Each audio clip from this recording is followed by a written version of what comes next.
kababayan po natin, no? Ito po yung first time po kasi, no? Sa history po ng House of Representatives na meron po tayong deficit kung saan nilalaman po natin ano po yung naging point kung bakit kayo bilang House Speaker inilaban po sa taong bayan? Siguro gusto kong umpisan ng pagiging governor ng Camarines nung ako ay habang governor at hanggang ngayon ginagawa ng kasalukuyang governor. Noon pa man ay talagang malakas ang partisipasyon ng ating mga mamamayan dito sa Isabela na kung bakit nakikita nyo na ganito ka-progreso. Sapagkat lahat ng aming mga programa ay dinadala namin sa mga lugar na kung saan nakikipag-ugnayan kami. Meron kami tinatawag doon ng Farmers Congress na kada linggo pinupuntahan namin yung 36 na municipalities at pag naulit tuloy yung cycle na yan, 5 lang barangay.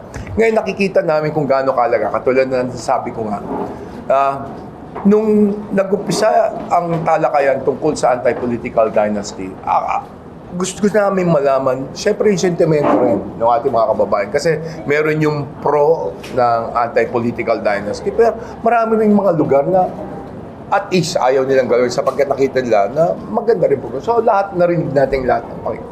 So doon kami na-inspired dahil nakita namin na gusto ng ating mga kababayan yung mga ganong klaseng usapin at sa ganon para naririnig din namin kung ano yung sentimento nila.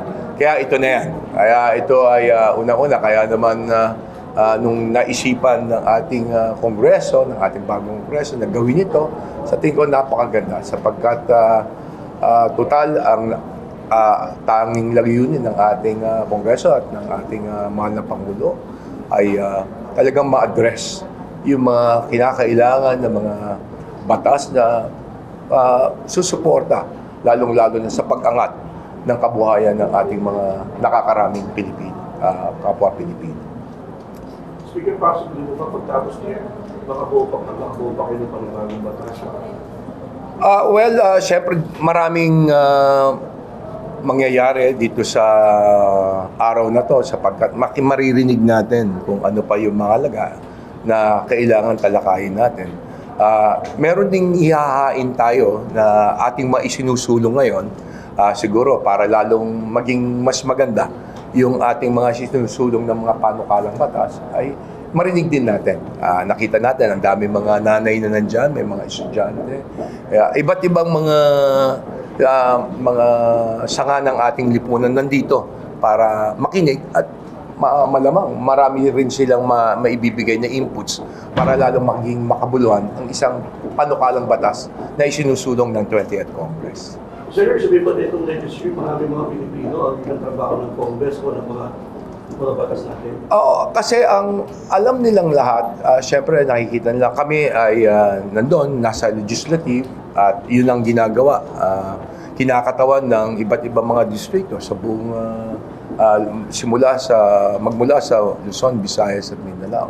At doon naman sa Kapulungan at nandun, nakikita nyo kung gaano ka-aktibo ang bawat miyembro ng ating kapulungan at tayo naman po ay nagpapasalamat sapagkat talaga ang lahat ng ating mga isinusulong ay para po sa kapakanan ng ating mas maraming mga kababayan dito sa Pilipinas. Yes, sir. On recent survey, sir, the House quickly regaining public's trust. Some studies even cited 80% of Filipinos trust their district representatives. Your reaction, sir? Salamat pa. Ibig pong sabihin, kasi hindi naman po kami after sa ganong mga rating. Pero salamat sa pagtitiwala. Kasi kung maalala nyo nung unang ako po ay na-elect, talagang ang aming pong pinagsisikapan sa suporta at tulong ng bawat miyembro ay talagang manumbalik, maibalik namin ang tiwala ng ating mga kababayan. Kaya naman, patuloy po kami susumikap. Hanggang ngayon, alam pa rin namin na marami pa rin pong pagkukulang. Kaya ito na isang bahagi na nakikita namin na para lalong mapaganda at mapalapit tayo at malaman natin talaga yung tunay na sentimento para lalong mas maging maganda mga batas na ihahain natin para sa ating bansa. Reason ko lang for soundbite, not after the survey. Kami, with or without the sword, nakita nyo nung kami sa Kongreso, tahimik po kami na nagtatrabaho po kami, ginagawa po namin yung aming mga responsibilidad.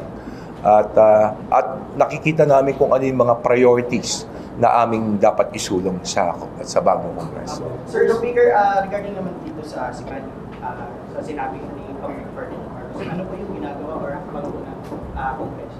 Siyempre, gusto nating tingnan pang ulit, balikan pa natin ulit yung naipasang mga batas na para lalo po natin mapaigting at mapalawak ang ating pong mga pag-aalalay sa ating mga kababayan, lalong-lalo nga pagka nandyan na sa mga ospital na nakakailangan nila ng tulong. Isa siguro magandang maraming magiging usapin pa yan. At ako ay naniniwala na ang ating pong mga kasamaan sa Kongreso ay talaga namang nakikita nila Dahil sa tuwing weekend, umuwi. Karamihan sa amin ay umuwi sa kanya-kanya mga distrito. At walang tigil din ang ugnayan. Wala ring tigil ang pakikipag-usap sa ating mga kababayan. At para malaman namin kung anong ang tunay na kalagayan.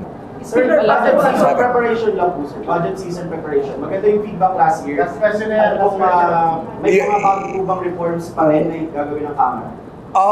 Wala pa naman kaming napapag-usapan, pero nakita naman natin kung maayos naman at nakita natin na merong reforma at nakita po natin na may transparency.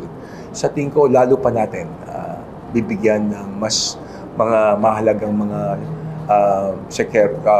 security measures to make sure na yung ating ipapasang 2027 budget ay talagang maayos. Every province na ho ba? Siyempre, katulad nga, ito yung umpisa ng ating programa. At siyempre, katulad nga ng sinasabi ko, na aming mga member ng House, kakausapin namin kung sino yung mga susunod na mag-host para sa ganun tuloy-tuloy itong ganitong programa para talagang malaman namin yung mga mas lalo pa nating mga panukalang batas na isusunod. May timetable po ba, Speaker, na kung kailan matapos? Itong legislature? Hindi kami titigil. Ika nga, wala. Okay, thank you.